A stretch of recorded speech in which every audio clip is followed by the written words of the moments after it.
کہتے ہیں پاکستان میں تو آپ مسلح لوگوں کی حمایت نہیں کرتے اور افغانستان میں کرتے ہیں. بھائی افغانستان میں تو ان کی حکومت تھی، ان کو پاکستان نے تسلیم کیا تھا، ان کا سفیر یہاں تھا، ہمارا سفیر وہاں تھا، اور امریکہ نے باہر سے اور ناٹو نے باہر سے حملہ کر کے ان کی حکومت کو ختم کیا، اور انہوں نے دفاع کیا ہے تو ہم نے اس کو جائز دفاع کہا ہے بس، اور کیا کہا.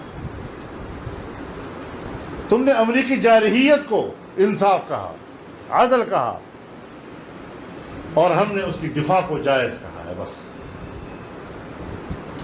اس کے بعد ایک وقت آیا جب ہم نے تجویز دی کہ مذاکرات کرو. اگرچہ تحریک طالبان کا موقف یہ نہیں تھا، وہ کہتے تھے کہ ہمیں پہلے امارت بحال کرنے دو، پھر انہوں نے امارت کو گرایا ہے، پھر امارت بات چیت کرے گی.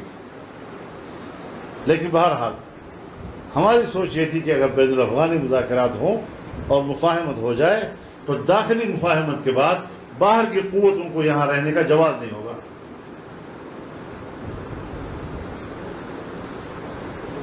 لیکن چونکہ مسئلہ ان کا تھا تو اس کے مسئلے پر ہم ایک رائے دے سکتے ہیں نا، کسی کے سے لڑ تو نہیں سکتے.